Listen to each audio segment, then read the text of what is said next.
Bear down, fam. Max Crosby is back in the Bears trade talk, and Adam Schefter confirmed it with a gesture nobody saw coming. In a minute, I'll break down why that changes everything heading into October. Meanwhile, Kobe Bryant went down on a cart Monday, and the diagnosis exposes a crack in the secondary that's been building for weeks. And to close it out, Colston Loveland is playing at another speed, and what Caleb Williams said about him, nobody in the Windy City saw coming. Bear down. Okay, bro, I need you to sit down for this one. Because we have spent months, literal months, on this Max Crosby soap opera, and right when we thought it was finally over, Schefter reopened it this week without even trying to be subtle about it. Let's set the full context first, because some of you watching might not have lived through the whole rumor season since March. Max Crosby is, without exaggeration, one of the best edge rushers in the entire NFL, 5-time Pro Bowler. A motor that does not turn off on any snap of the game. And earlier this year, he requested a trade from the Raiders because, let's be honest, he is tired of winning 10, 11 games a season, while Las Vegas keeps rebuilding from scratch. The Ravens reached an agreement with the Raiders. 2 first-round picks for Crosby. That is the kind of price that freezes a whole front office, and then something nobody expected happened. Crosby did not pass his physical with Baltimore. According to Diana Rossini of The Athletic, 5 doctors were involved in that evaluation, including the team's own medical staff, and they all reached the same conclusion. The long-term risk, things like arthritis in the joints after years of absorbing the punishment of playing edge in the NFL, was too high to justify handing over 2 first-round picks. The Ravens backed out. Crosby went back to Las Vegas. And in that moment, publicly, he recommitted to the Raiders. End of story, right? Well, no, because that is where Ryan Poles comes in.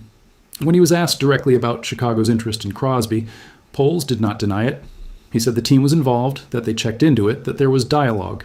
And he added something that I think is the most revealing line of this whole situation. He said his job is to think about the short term and the long term at the same time, and that sustaining success means being calculated with every move. Translated into real fan language, that means, yes, we wanted Crosby, but not to the point of mortgaging the future of this franchise. My opinion, no filter, I think Poles did the right thing by not matching that 2 first-round offer. Crosby is turning 29 years old this season. He is coming off a serious medical concern, documented by 5 independent doctors. And the Bears, being honest, already have a recent history with medical risk trades that did not work out. Look at what happened with Dayo Odeyingbo. 3 years, $48 million, $32 million guaranteed, and the guy finished with 1 sack in his entire first season before rupturing his Achilles in Week 8 against Baltimore. That is exactly the pattern Poles cannot repeat twice in the same rebuilding cycle. Now, why is this back in the conversation this week? Because Schefter, on his own podcast, said something that felt very calculated to me. He said that if the Raiders start the season badly, say 1-5 or 2-6, heading toward the trade deadline in the first week of November, and Crosby is still playing at the level we all know he can play at, that is when the trade could come back into play. And his co-host, Ty Schmidt, asked him directly if the Bears could be part of that conversation. Schefter did not answer with words, and here is the strange detail that actually made me stop and rewind the clip. According to the report, he shook his head. Not a nod, a shake. And in the context of that conversation, everyone in the room read that gesture as confirmation, almost like an unspoken, I cannot say it out loud, but you already know the answer. And look, this is exactly the kind of thing that makes me nervous as an analyst. An ambiguous gesture read as confirmation is not the same thing as a source saying outright, yes, this is happening. I could be reading too much into this, but when the guy who broke the original Baltimore trade news makes any gesture about Chicago, shake or nod, I pay attention. And here is the detail that really convinced me this is not a coincidence.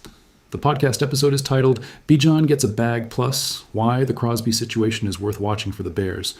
Pay close attention to that last part. Bears is capitalized. That is not an editing coincidence. That is a signal, a wink, the kind of thing insider reporters do when they want to say something without saying it directly. Let's talk about why this makes real tactical sense beyond the rumor. The Bears finished last year tied for the 7th fewest sacks in the entire league.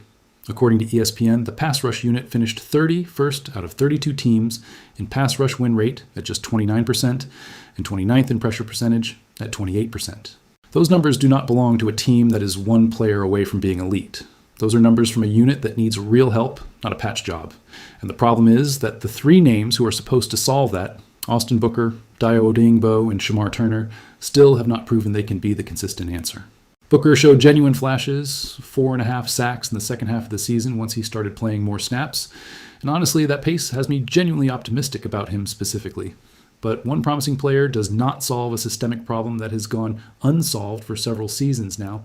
So if Booker, Odingbo, and Turner do not take the leap that is needed in 2026, and the Bears are fighting for the playoffs again like last year, yes, it makes complete sense to me that Poles picks up the phone again at the October deadline. The real question is not whether Crosby would fit in Chicago. He would fit perfectly next to Montez Sweat. Two edge rushers of that caliber pressuring from both sides would completely change the geometry of any opposing offensive line's protection scheme. The real question is how much it costs, and whether the Raiders are willing to drop the price this time from 2 first-round picks to something Poles can actually pay without compromising the future. My prediction, with all the uncertainty that comes with it, I think if things go badly in Las Vegas this year, this trade does happen at the deadline, but for a considerably smaller price than what the Ravens were willing to pay. I could be wrong.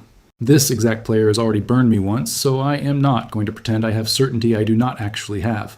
But the pattern is there, and Schefter does not shake his head for no reason.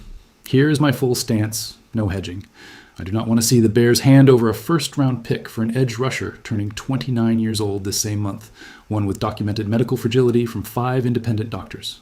This roster is still building its offensive line, still needs to solve its secondary depth, which we are about to get into in the next story, and a bet size on a player with that risk profile is exactly the kind of mistake this front office cannot afford to repeat.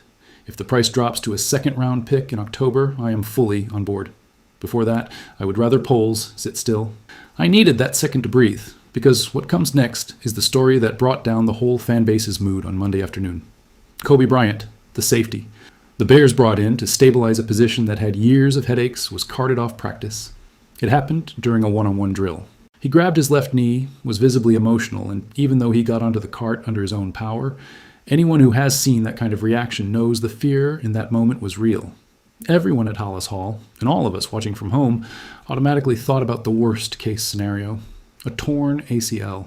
A season-ending injury. And look, this is the part where I want to be honest about my own nerves watching this unfold. When a player hurts his knee and shows that much emotion, my fan brain automatically jumps to the worst possible outcome. So when Schefter's report came in on Tuesday, I felt real relief, not the fake kind. The diagnosis: hyperextended knee, bone bruise, and a small fracture, 8 to 10 weeks out. That, counting from the day of the injury, probably has him back around October. He will likely start the season on injured reserve and almost certainly misses the first 4 games. But it is not a lost season. And in the world of NFL knee injuries, that difference between 8 to 10 weeks in ligament surgery is the difference between one bad month and an entire lost year. Now here is the part that genuinely worries me as an analyst, not just as a relieved fan. This injury does not happen in a vacuum. It happens inside a secondary that was already showing warning signs before Bryant ever got hurt. Think about the full picture. Elijah Hicks is still on the physically unable to perform list, dealing with a shin injury. Kyler Gordon is coming off his own injury saga that kept him out for significant stretches. And Tariq Stevenson, entering year 4, still fighting for consistency. Adam Hoge of CHGO reported this week that Dennis Allen was as fired up as he has seen him in a press conference, talking about what this entire defense is missing, not just Stevenson. And pay attention to that nuance. Allen did not literally say, "I am furious." That is a reporter who covers this team every single day, reading the room and knowing when a coordinator is genuinely uncomfortable. The stat that connects everything. The Bears led the league in takeaways last season, 33 total. That saved a defense that, in pure efficiency terms, did not play well.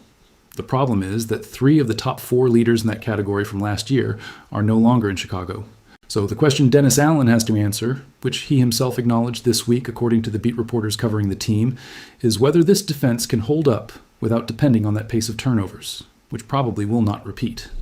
With Bryant out until October, Cam Lewis steps in to take those starting reps in team drills, the same Cam Lewis who was also rotating in the nickel package behind Kyler Gordon. That means one player now has to cover 2 different roles with very little margin for error. And behind him, the depth is players who literally do not have NFL snaps yet.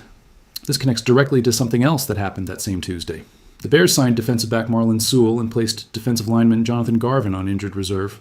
Watch how this connects with what we just heard. It is not a coincidence that both of those roster moves, on both sides of the defense, happened the same week Bryant got hurt. Training camp is exposing, practice by practice, that this team's defensive depth is more fragile than the off-season optimism had us believing. My honest read on all of this: the first 4 weeks of the regular season are going to be a real test for Dennis Allen as a play caller. He is going to have to design coverages that hide the less experienced players, use more disguise before the snap so the opposing quarterback cannot easily read who has what assignment, and lean on the pass rush, which, as we just talked about, has its own problems. If the pass rush does not generate quick pressure, those young defensive backs are going to be covering routes longer than any coach would want, and that is where coverages break down. The real good news in the middle of all this, it is not a lost season for Bryant, and in the big picture, that is what matters most. October gets here fast. But until then, fam, this is a real point of friction to watch closely, not a footnote. My full opinion on this, because I have been turning it over since Monday. I think Ryan Poles undersold the depth of this secondary this offseason. Signing Bryant as the starting piece was fine, but they did not bring in a real plan B behind him, and that got exposed in the first week of pads. I am not saying it was some catastrophic front office mistake. This exact kind of take already burned me once before, and I ended up overreacting. But if Hicks does not come back soon from the PUP list, and Stevenson does not clearly win that competition, Dennis Allen is going to be playing with one hand tied behind his back for the first 4 weeks of the season. And that genuinely worries me for a team that is supposed to be competing for the division title. And to close things out with something that genuinely has me smiling this week, Colston Loveland. Let's put this in perspective before we talk about the present, because the full story of his rookie year matters for understanding why what is happening now is so significant. Loveland came in as the number 10 overall pick in the 2025 draft. He missed the entire offseason recovering from shoulder surgery. He started his rookie season with minimal production, almost invisible in the game plan during the early weeks. And then week 9 happened, a win in Cincinnati, and Loveland exploded for 6 catches, 118 yards, including the game-winning touchdown. From there, he stayed a consistent piece of Ben Johnson's offense through the rest of that magical 2025 season. 58 catches, 713 yards, 6 touchdowns as a rookie, leading the entire team in receptions. Now, in his second training camp, with a full offseason of work under his belt, Loveland is not letting off the gas. And what genuinely caught my attention was the exact word Ben Johnson used to describe him this week. He said, Loveland is just a sponge right now, that he wants all the information he can get. The coaches see him taking notes, even in special teams, meetings for units he's not even going to play on. Johnson said that says a lot about who he is as a person, and that hunger for knowledge is going to make him a better player, playing faster and faster, because he is no longer thinking, he is reacting. In the technical language of high-level football, that transition from a player processing the scheme while running the route to one who already processed everything before the snap and runs with total confidence is exactly the moment a talented tight end turns into a real nightmare for defenses. Loveland explained it himself in his own words. He said he does not want anyone to have an edge on him, that he wants to study as much or more than anyone else, and that he keeps expanding his knowledge about what the receivers are doing too, not just his own position. That mindset is already showing up on the field. His best day of camp so far came last Friday, when he and Caleb Williams connected on 3 passes across just 4 plays during an end-of-half drill, capping it off with a 14-yard touchdown. The duo combined for 2 more scores that same practice, and that led Williams to say something that, to me, is about as strong a statement as a quarterback can make about his tight end in the middle of camp. He said Loveland can become the best tight end in the league, and that he actually already believes it, but that the stats and going out there to prove it are what it is going to take. Listen closely to that line, because a third-year quarterback does not say that lightly about just any teammate. Loveland, with genuine humility, acknowledged he still has a lot of work to do to become the best in the league. But what I like most about this story is the connection both of them are building off the field, too. This summer, Williams invited a large group of his offensive weapons out to Los Angeles to train and hang out together.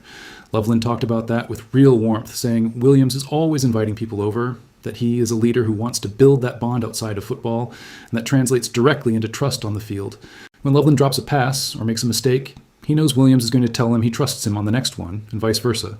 And here's the thesis I want to leave you with on this story, tying together everything we talked about today. Watch how this connects with what we just heard about the defense. The reality for these Bears in 2026 is that the ceiling of this team no longer depends so much on whether Caleb Williams can play well. He already proved that last year.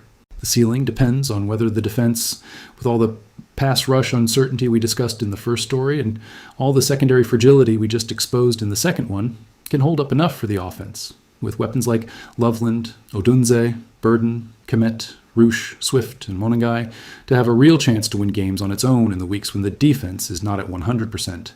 Loveland said it himself in his own words.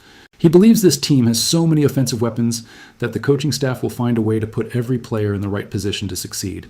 And honestly, fam, looking at the depth of talent this offense has, compared to the very real doubts this defense still carries, that line of his feels like the perfect summary of where this franchise stands heading into the 2026 season. Oh, and a quick color note before we wrap up. There was the first fight of training camp this week between rookie Jordan Vandenberg and rookie lineman Caden Barnett. after Vandenberg slammed him to the ground in the middle of a drill. Nothing serious, nobody got hurt, but it is a sign that the competition for roster spots is already generating that kind of intensity you need to see in August. And my personal take on this whole tight end picture, because we have been talking about this on the channel for weeks now. The more I watch Loveland make this leap, the more I think the window to move Cole Kmet at the trade deadline opens up even further. Not because Kmet is playing badly, not at all. He is still one of the best blockers at his position in the league. But if Loveland can absorb more targets than he did as a rookie, and Sam Roush proves he can be a reliable second option behind him, the logic of selling Kmet for value while he still has it becomes harder and harder for Poles to ignore.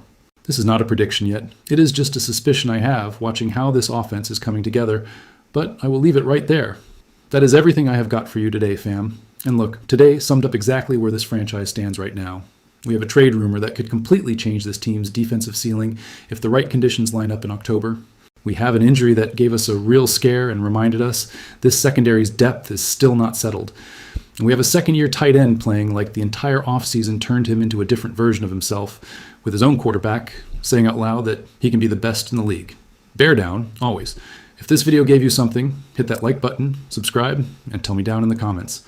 If Crosby keeps playing this well and the Raiders start the season badly, would you make that trade in October even if it costs a first-round pick? Or has Poles already learned that lesson with Odeyingbo? I want to read every single answer. See you in the next one.